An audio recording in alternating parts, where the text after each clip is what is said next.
أمي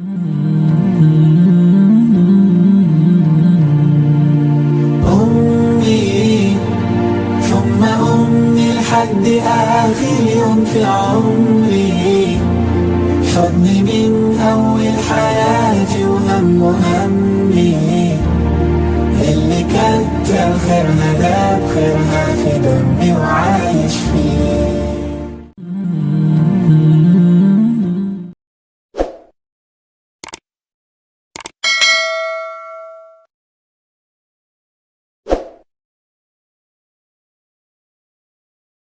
بسم الله الرحمن الرحيم. الحمد لله رب العالمين، والصلاة والسلام على أشرف الأنبياء والمرسلين نبينا محمد وعلى آله وصحبه أجمعين. السلام عليكم ورحمة الله تعالى وبركاته. وندي سلامي لمان أصحاب تبيج كان كحيرا الله سبحانه وتعالى إنه فوضى برشد عن كجرنا وحنكو كده جرني آخرينتا بوغي لو مقع دريفو 1000 Essential English Words. buuggan saan hor usoo sheegnay wuxuu leeyahay 6 buug oo kala gedsan ayuu leeyahay. buuggii labaad ayaan ku guda jirnaa, waxaan ka mari haynaa cutubka 12aad ee beejkiisa 128aad. alaaba beej walba cutub walba waxaana lagu siiyaa 20 eray.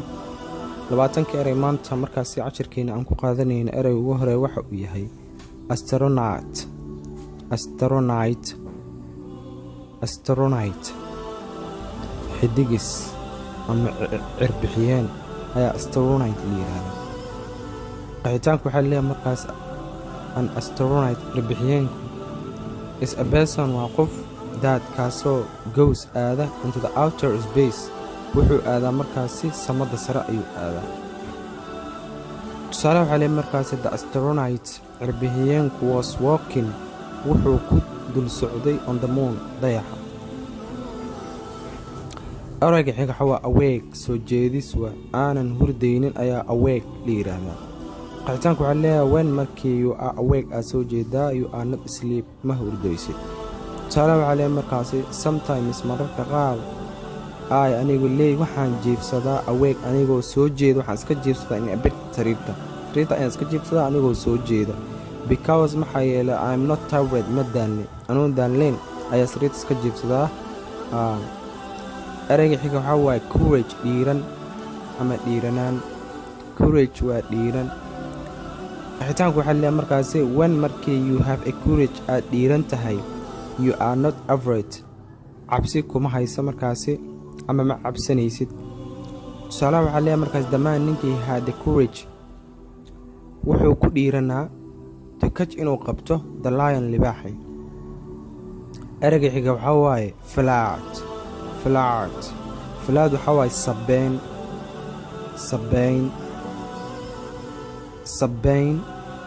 qeexitaanku waxaa leeyahay markaas to flat sabayntu is to move on, waa ku markaas dhaqaaqida top meesha ugu sareysa of a water biyaha without sinking iyadoo aysan quusaynin. tusaale waxaa leeyahay markaasi the boy's toy cunuga markaasi boombalihiisu boat misna ahayd markaasi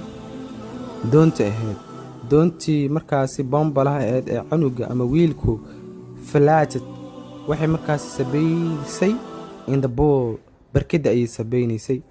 erayga xiga waa guarantee siin ama hibo u siin ayaa waxaa la yiraahdaa guarantee siin ama ugu deeqid. qeexitaanku waxaa leeyahay markaasi to guarantee something shay inaad siisa ama aad bixisaa is to allow waa inaad ogolaataa someone qof aad u ogolaataa to have it inuu shaygii qaato. tusaale waxaa leeyahay markaas the teacher macalinkii granted us wuxuu na siiyey a break fasax yar ayuu na siiyey after studying hard barashadii aan sida daran u baranayni all day maantiyo idin. erayga xiga waxaa waaye gravity of isjiidad. qeexitaanku waxaa leeyahay gravity of isjiidadka is the force waa awood kaasoo makes ka dhigaysa things shayadu feel intay kusoo dhacaan to the earth dhulka ay kusoo dhacaan. tusaalaha waxaa leeyahay markaas there is no gravity of isjiidad ma laha in the space samada sare of isjiidad ma laha. erayga waxaa waa jewel waa dhagax markaasi qurux badan ayaa waxaa la yiraahdaa jewel waa dhagaxaanta qurqurxoon. qeexitaanka waxaa leeyahay markaas a jewelka is a beautiful stone waa dhagax qurxoon ama qurux badan daad dhagaxaasoo is a worthy qiimo ahaan a lot of money jooga lacag badan. tusaale waxaa leeyahay markaas a diamondku is one of the most expensive waa mid ka mid ah kuwa ugu qaalisan jewel dhagaxaanta qurux badan in the world adduunka. ereyga xiga waa minor macdan qode ragga ama dumarka ka shaqaysta macdanta qoda dhulka ka qoda ayaa waxaa la yidhahdaa minor. qeexitaanka waxaa waaye markaas a minor is a person waa qof huubkaasoo working in a mine ka shaqeeya markaasi macdanta. tusaale waxaa leeyahay the minor macdan qodihii was looking wuxuu raadinaya for gold dahab ayuu raadinaya. ereyga xiga waxaa waaye mineral macdan waa macdan. qeexitaanka waxaa leeyahay mineral macdantu is a type of substance waa walax nooceed found laga helo the earth dhulka laga helo. tusaale waxaa leeyahay rocks dhagxaantu are made up of waxay ka samaysan yihiin different kinds noocyo kala gedisan of minerals ee macdan ah. ereyga xiga waxaa waa participate ka qayb qaadasho.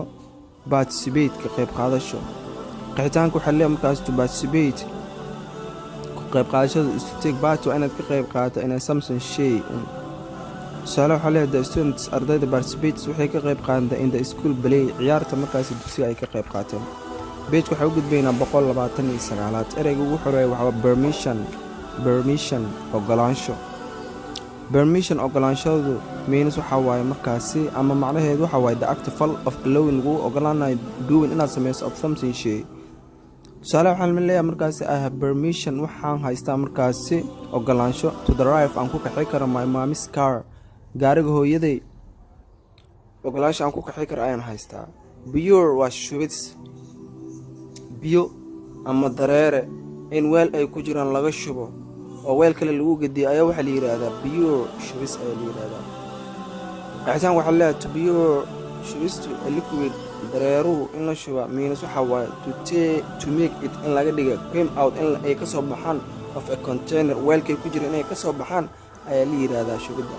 tusaale waxaa leeyahay markaas I pured waxaan shubay ama aan ku shubay some milk caano ayaa waxaan ku shubay into my sister's cup koobka walaasha ayaan ku shubay. ereyga xiga waa presence xaadir ah ama jooga waa. qeexitaanka waxaa leeyahay markaasi someone or something present joogitaanka qof ama shay is the fact waa xaqiiqda they are there in halkaas ay joogaan. tusaale waxaa leeyahay the presence of dark clouds daruuraha madow xaadir ahaanshahooda meant waxay macno ah ay u leeyihiin it would rain in roob uu di'i doono. the presence of dark clouds daruuruhu markaasi madow inay xaadir yihiin waxaa loo macnaysan karaa in markaasi roob uu di'i doono. ereyga xiga waxaa waaye raw waa la yidhaahdaa waxaa waaye ceriin ah aan bisleen. waxaa leeyahay markaasi if material haddii shay is raw uu yahay markaasi mid ceriin ah it shaygaasi is a natural waa dabiici and has not been processed mana markaasi nidaamsano. tusaale waxaa leeyahay the companies dumped shirkaddu waxay tuurtay raw sewage wasaqdii markaasi ceriinka ahayd ayay tuurtay into the river webiga ayay ku tuurtay. ereyga xiga waxaa waa satellite waa dayax gacmeedka is something waa shay daadkaasoo isenti loo diro into the space samada sar loo diro to get information si warbixin loo helaa. tusaale waxaa leedahay satellite dayax gacmeedka was traveling wuxuu markaasi ku safraayay around the earth dhulka guudkiisa. scale waa cabir qeexitaanka waxaa leedahay scale cabirka of something shay is its size yani waxaa lala jeedaa waa cabirkiisa especially khaasatan when it's very large markuu aad markaasi u ballaadhan yahay. tusaale waxaa leeyahay markaasi I was surprised waxaan la yaabay la tacajabay by the scale cabirka of the building dhismaha in the downtown area ee markaasi aaga magaalada dhexe ku yaala ayaan la cajabay ayuu yiri. waxaan la cajabo yiri markaasi miisaanka ama cabirka dhismaha ku yaala magaalada dhexe aan la cajabay ayuu yiri. ereyga xiga waxa waa escape, waa ka joogid. escape waa ka joogid. qeexitaanku waxa leeyahay to escape, ka joogista means waxa leeyahay to not do it, in markaasi aadan sameyn. markaas tusaale waxa leeyahay markaas he escaped, wuxuu ka joogay work shaqada to get more sleep, so markaas u helo hurdo badan. ereyga xiga waa stretch. stretch caajis baxsi, caajis baxsi ama jimicsi ayaa waxa la yiraahdaa stretch. ereyga qeexitaankiisa wuxuu noqonayaa to stretch is to make your arms, in gacmahaaga aad ka dhigtaa waaye, or legs mise lugahaaga reach out inay isgaaraan. tusaalaha waxaa leeyahay she stretched her body, waxay markaasi waxay u jimicsiisay jirkeeda before exercising, intaysan jimicsi sameynin. tusaalaha ereyga xiga waxaa waaye markaas telescope. telescope waa qalabka xidigiska lagu fiiriyo ayaa waxaa la yiraahdaa telescope. tusaalaha qeexitaanku waxaa leeyahay telescope is a tool, waa qalab people dadka use ay u isticmaalaan to look inay ku fiiriyaan at the star xidigaha. tusaalaha waxaa leeyahay markaas with telescope qalabka lagu fiiriyo xidiguhu you can see, waxaad ka arki kartaa the moon, markaas dayax ayaad ku arki kartaa, and the stars iyo xidigaha easily si fudud ayaad ugu arki kartaa. ereyga xiga waa underground, dhulka hoostiisa waaye. underground waa dhulka hoostiisa. tusaalaha qeexitaanku waxaa leeyahay when something haddii shay is underground uu yahay shay dhulka hoostiisa ah, it shaygaasi is blue, wuxuu ka hooseeya the surface oogada of the earth ee dhulka. tusaalaha waxaa leeyahay tusaalaha subway tareenka hoose, trains tareenada tareenka hoose, travel wuxuu markaasi ku safraa underground dhulka hoostiisa. subway tareenada qaar oo markaasi hoos markaasi gudaha mara ayaa la yiraahdaa. waxaan gudbaynaa 130 page-ka 130aad ay gudbaynaa su'aalo noogu diyaarsan si lamid ah page-ka 131 waa su'aalo noogu diyaarsan. page-ka markaas 132 hadaa u gudubno waxaa noogu qoran sheekadaasoo lagu soo dhexlifaaqay 20 erey maanta. balan u fiirsana sheekadan ciwaan waxaa looga dhigay from the earth, ka yimid dhulka, to the stars xidigahana tagay. Jeremy ninka la yiraahdo was from a family, wuxuu ka dhashay qoys of miners ee markaas macdan qodayaal ah. like them sida ayagoo kale, he worked isaguna wuxuu ka shaqeey jiray underground dhulka hoostiisa during inta lagu jiro the day, maalintii oo idil wuxuu ka shaqeysan jiray dhulka hoostiisa ayuu ku jiray. his job shaqadiisana waxay ahayd together inuu isku keeno raw minerals macdanta ciirinka and jewels iyo dhagaxaanta qurxoon. each night habeen walba, after work shaqada kadib habeen walba, he lay awake, waa uu soo jeedi dalo mausan seexa jirin. lay awake marka isnaacaan waxa waaye jiibsaso oo la soo jeedo, waa sariirta in la tago misna la soo jeedo ayaa waxaa la yiraahdaa lay awake. soo jeedis markaasi in on open field, markaasi meel bannaan ayuuna seexan jiray.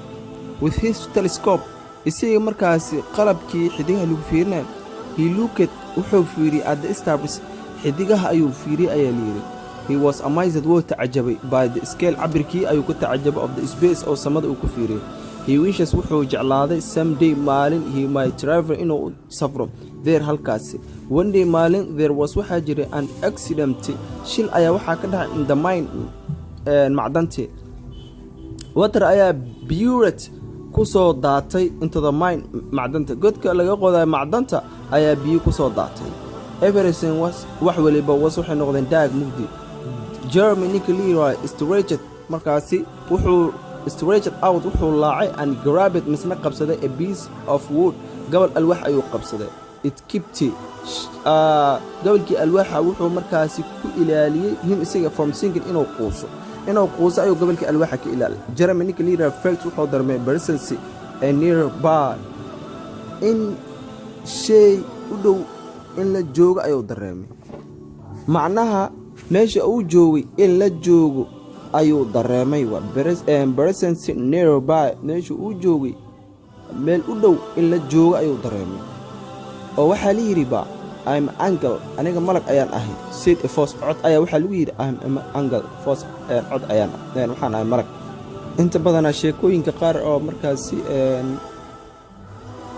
waxaa ku dhex jiro waxyaabo markaasi aanan jeclaysan karin inaan aqriyo tusaale hadda kan oo kale ninkan wuxuu leeyahay malag ayaa ila hadlay iyo waxyaabahaas alla subxaanahu watacaala ayaana og wax waliba marka bini-aadanka inta badanaa ee malaa'igtaba isma arkaan balse inta badanaa gaalada iyaga waxay yidhaahdaan malagaan arkay malagaan la sheekaystay malagaa waxaas igu yiri alla subxaanahu watacaala ayaan ka magangelaynaa shartooda waxyaabo qaar oo markaas dadku ku fasahaadinayeen waa iska jiraan sida tan oo kale cashiradan aqrinayn oo kale meelo qaar oo jiro ilaahana fahamsiiyo xaqa marka wuxuu leeyahay what maxaa ayuu yidhi Jeremy exclaimed Jeremy ayaa sidaas ku qaylay you must never wuxuu yidhi markaa you must never come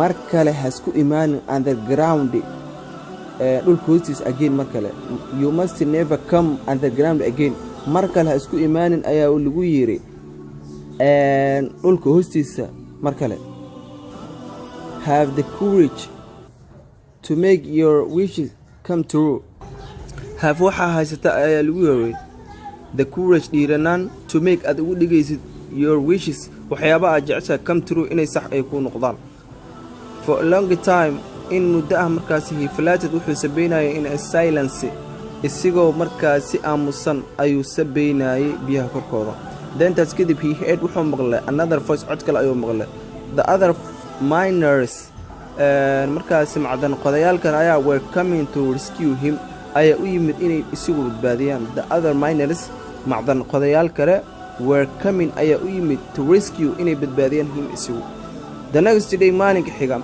Jeremy Clear Skibet wuu ka joogay work shaqadii he decided wuxuu go'aansaday to become inuu noqdo an astronaut markaasi xidigis inuu noqdo ayuu go'aansaday for the next 2 years laba sanadii xigtay sanadkaas labadii sano xigtay studied wuxuu baranayay haasi daran ayuu u baranayay one day maalin he was given waxa la siiyay permission ogolaansho to participate ugu qayb galaya in a mission ergo to space ee hawada sare loo diraayo his wishes waxa uu jeclaa had been granted waa la siiyay ee la yiri his spaceship markaasi markabkiis markaasi satellite-kiisii uu ku bixi lahaana lift the ground ayaa dhulka qaaday it markaasi wenti waxay la aaday markaasi higher meel sare ay la aaday until ilaa ay waxay la tagtayba there was no more gravity ilaa ay meel uusan ka jirin markaasi wax badan oo cuf isjiidad ah hiise wuxuu arkay satellite flatin sabaynayo nagastooda ship markaasi meesha u saarnaa meesha ku xigtay satellite sabaynayo ayuu arkay daantaas kadib Jeremy Clear si wuxuu arkay a beautiful angle markaasi malag qurux badan outside jooga his spaceship markaasi satellite-kiisa malagii ayaa waxaa la yidhi Ismail wuxuu ku qoslay Jeremy lagu qoslay for some minutes daqiiqada dhowr ah Jeremy Clear could not speak wuu hadli kari waayay final ugu dambeyntii he said wuxuu yidhi thank you ama santa halkaas ayaan kusoo gabagabeynayna cashirkii maanta assalaamu calaykum waraxmatullaahi tacaala